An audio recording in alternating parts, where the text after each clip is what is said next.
Hey class. So it's week 2 of remote learning. I hope everyone is holding up okay.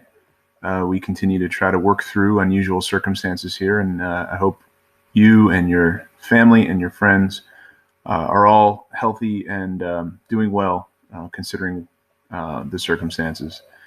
So this is class 1, and I'm doing something a little different today. I'm doing a screen share for this first video because what I thought I'd do is talk to you about an assignment that we haven't really discussed. I sort of, broadly introduced it way back at the beginning of the semester, but haven't really talked substantively about it in class.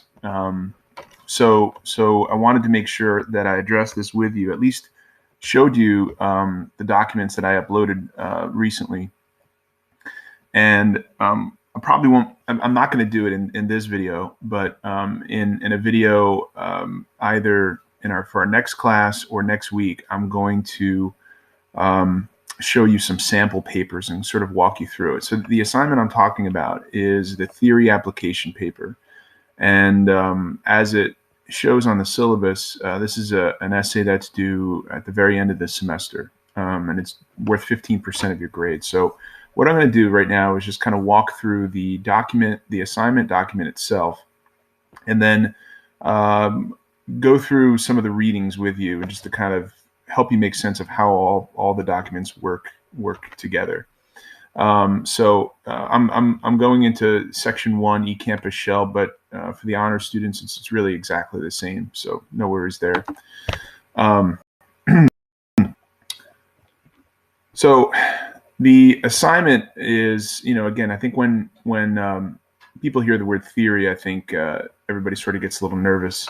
Theoretical application sounds even more daunting, right? But it's really just analysis. It's literary analysis, and all of you have done that at some point in your academic careers, and some of you have even done it for this class in the analysis paper. So it's really nothing too crazy. The point of this assignment, and sorry that my laptop is being a little slow here. The point of the assignment is to take your understanding of how theory works, specifically how theory of tragedy works, and apply it to a literary text. Now, that could be a literary text that we've read together, or it could be a literary text of your own choosing. So let me show you what I have in mind for this paper. And then if you do this along with me, if you're able to do that sort of split screen on your laptop, that might work. You can kind of look through where the documents are on your eCampus page, or obviously, again, it should look relatively the same, so you don't have to do it on your screen as well. All right, so just going through some of the basics here. Again, at the top of the screen, the theory application paper counts for 15% of your overall grade. It is due, this is the same for both classes. This is due on Tuesday, April 28th via the Dropbox by 10 p.m. And I'm definitely going to be flexible with due dates now. As you all learned from the president's email, we are online or remote for the entire rest of the semester, which means that we'll also have to do a take-home final exam.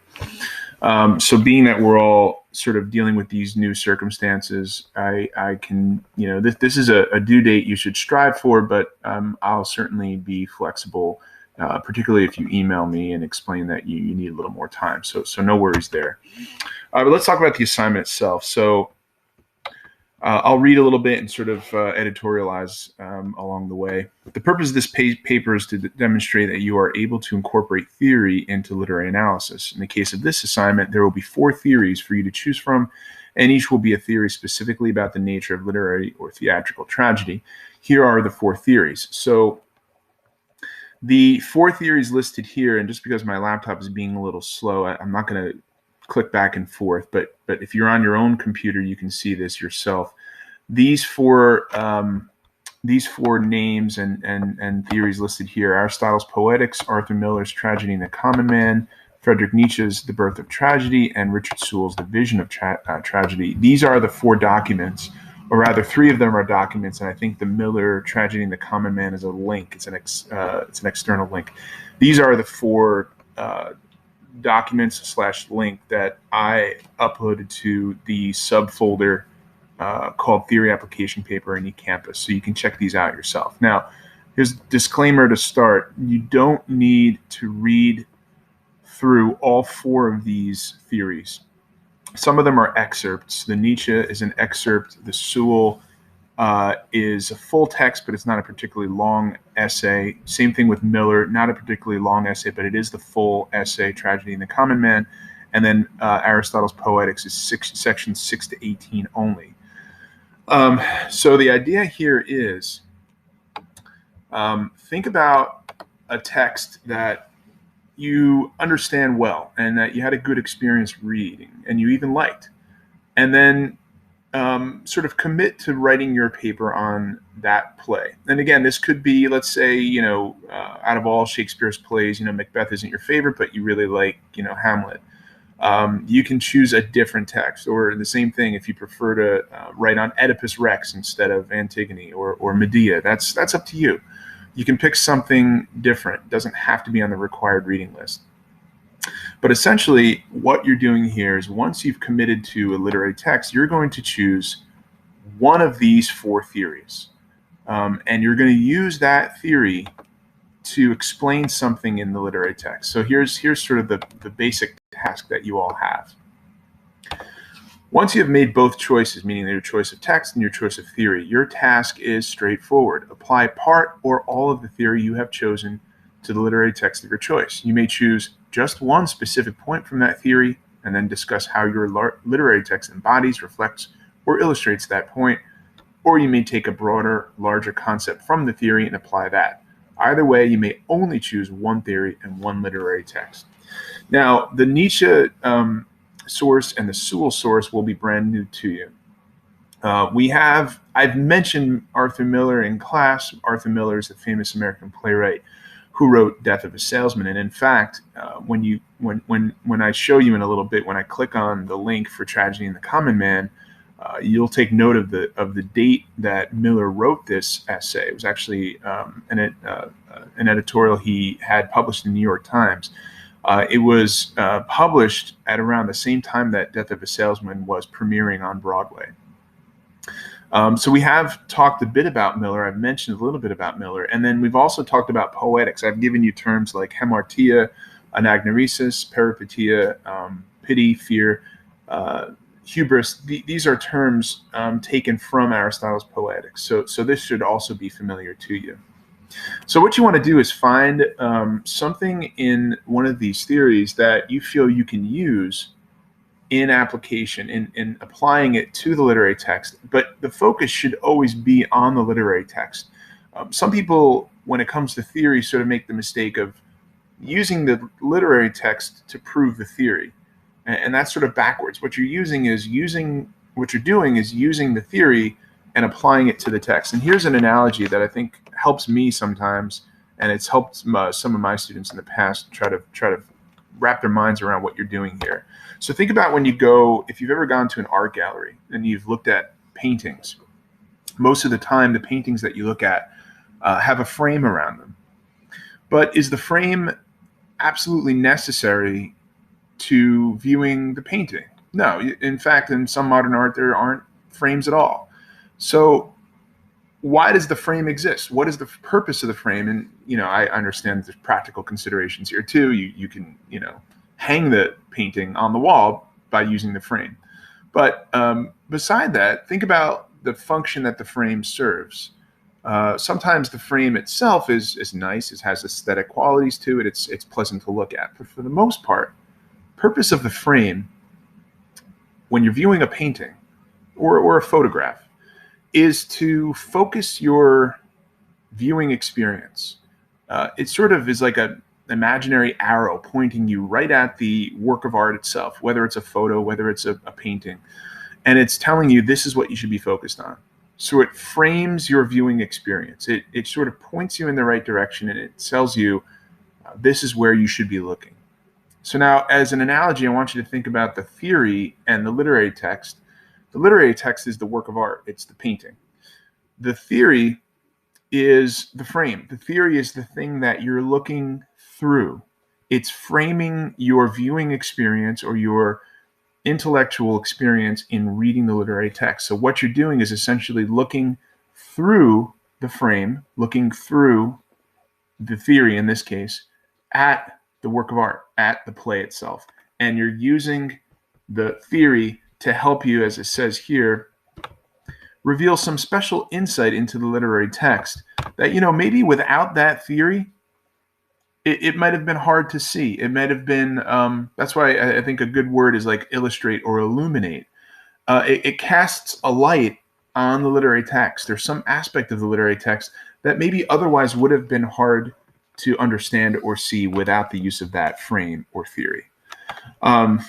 So this maybe all sounds very vague in general, and I think you'll have a better understanding of it once you start to peruse the four theories, and I'm going to do that a little bit in this video.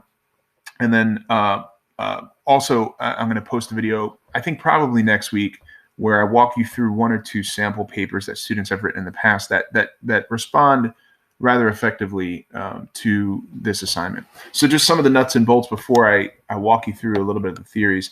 No works cited page necessary. I know where these texts are coming from. I've provided them for you, but please still do use parenthetical citations for both quotations from the literary text and from the theory.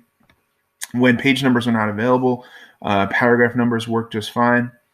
But one of the keys here is going to be to cite amply from both the theory you are employing and the literary text you are analyzing. And the required length should be somewhere in this range. Again, this is more of a guideline. If you're a little short of 1250, particularly under the circumstances, I'm going to be okay with that. But do your best to be as comprehensive as you can.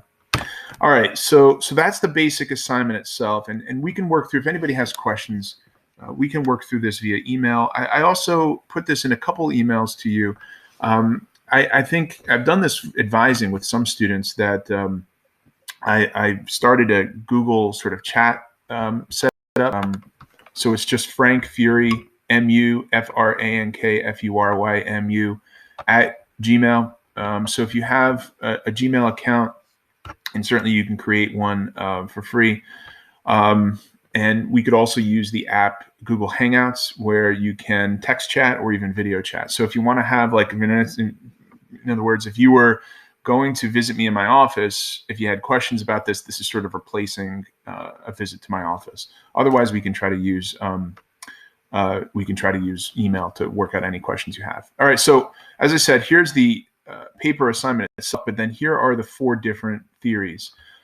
So probably the name that sounds least familiar to you is Richard Sewell, who is more just a sort of theorist and literary critic. I'll wait for this to load. Again, I'm sorry this is being slow, and I'm sure that a lot of people are on eCampus these days. So this is as you can see here, this is an article that Sewell had written for a journal called the Review of Metaphysics, published in 1956. The article title is called "The Vision of Tragedy," and what he's basically arguing for here, and he drops a lot of names in this article. He refers to Socrates and Aristophanes, as you can see in the first sentence. He mentions Aristotle here. He mentions Shakespeare quite a lot. He refers to a Shakespeare play called King Lear quite a bit. But he makes a lot of claims in this essay about tragedy. And in essence, what he's doing is arguing that tragedy from the earliest time in which tragedies were produced in pagan times, essentially, right, in 4th century BC, tragedy was humankind's way of trying to explain the universe. Before we had the advent of science and philosophy, we knew that bad things were happening. We knew that certain things were happening as a race, but we didn't have the apparatus. We didn't have the vocabulary, the scientific, the philosophical vocabulary to explain these things. So this is more an emotional endeavor, and he kind of explains that, and that's why he uses this word a lot, the word spirit, the tragic spirit, or vision. He uses words like that throughout the essay, because his argument essentially is that we don't have the earliest versions of tragedy were ways of kind of groping in the dark to try to figure out some really huge questions. For instance, something he puts here: what is the vision of the universe, of man's relationship to it, to himself and to his fellows, which informs tragedy. So in his mind, tragedy is a way to try to answer these really very profound questions that for instance, the ancient Greeks were trying to grapple with, but didn't have the vocabulary that we have now to try to do that. That's Richard Sewell, The Vision of Tragedy. Let me go to the Nietzsche article next. I'll wait for this to come up. All right, so this is an excerpt. I think at one point I found a website that has the full text of Nietzsche's Birth of Tragedy, and I sort of copied and pasted it into a Word doc. So that's how you'll probably be accessing it here. Friedrich Nietzsche is a famous philosopher. He has published in 1871. It's actually a book called The Birth of Tragedy. So it's a pretty developed theory. But so if I could, it's not, as you can see, it's about 4 or 5 here. If I kind of distill it into a basic nutshell here for you, the idea is that Nietzsche looked at particularly ancient Greek tragedies and viewed them as really a perfect form of art. And the reason that they're so effective at what they do, and according to Nietzsche's theory, is because they combine two opposing but somehow complementary, connected worldviews, which he called the Apollonian and the Dionysian. So he's got these terms right here, the Apollonian and the Dionysian. And in his sense, the Apollonian refers more, and of course these derive from the Greek gods, Apollo and Dionysus. In his mind, the Apollonian refers to the rational world. It refers to the ways in which human beings attempt to rationalize, make sense, impose a system of logic on the world. The Dionysian, on the other hand, is more the emotional, the primitive, the erotic, the sort of things connected to the basic human needs of emotional support, satisfying various urges. So in Nietzsche's mind, Greek tragedy in particular was this perfect combination, this almost like a yin and yang kind of. They complemented one another, and they found true form, true expression on the Greek stage. So you would read on here to see how Nietzsche provides examples and sort of details on just how exactly that works. All right, so that's Sewell, The Vision of Tragedy, and that's Nietzsche, The Birth of Tragedy. If you plan to apply one of these theories, Nietzsche obviously works best if you were to pick Antigone, since it's part of the subject of what he's writing about. Sewell, I think, could probably apply to any of the texts that we're reading. All right, let's go to Miller, Arthur Miller, Tragedy and the Common Man.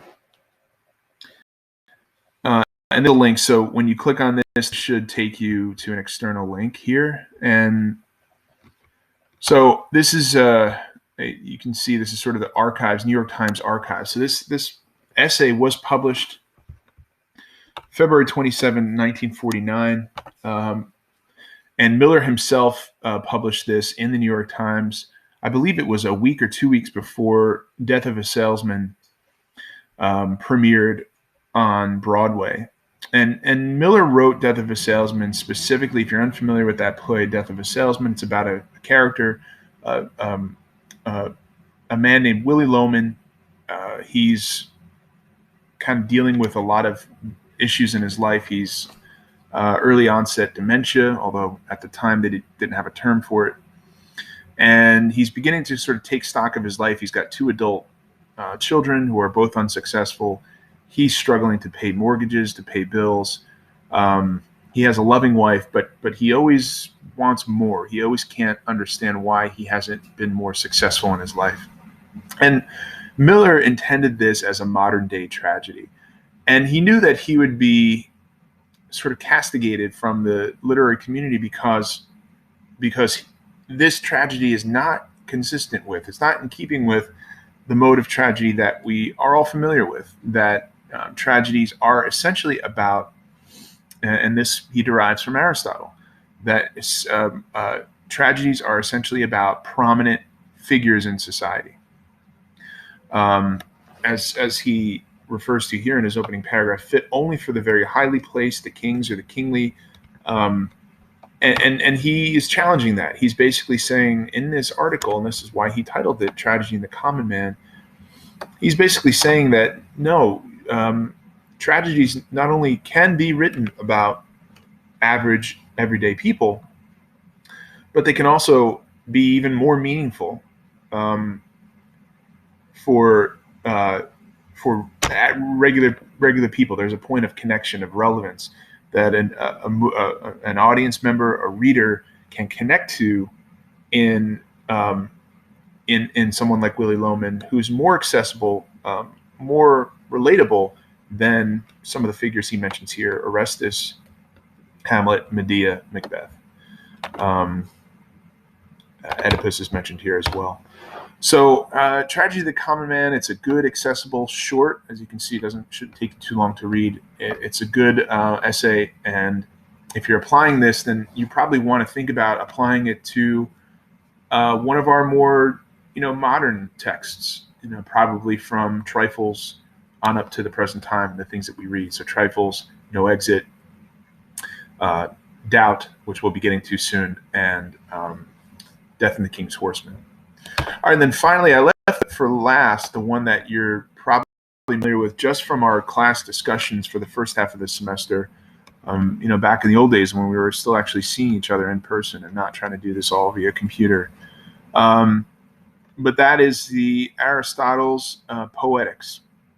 And the Poetics is a very wide-ranging study that Aristotle published way back when, in ancient times. So what I'm asking you to do here is essentially just read sections 6 to 18 because they're the most applicable. Aristotle begins this document by talking about genres of writing, and he talks a lot about the nature of poetry itself. I mean, that's his opening phrase: our subject being poetry.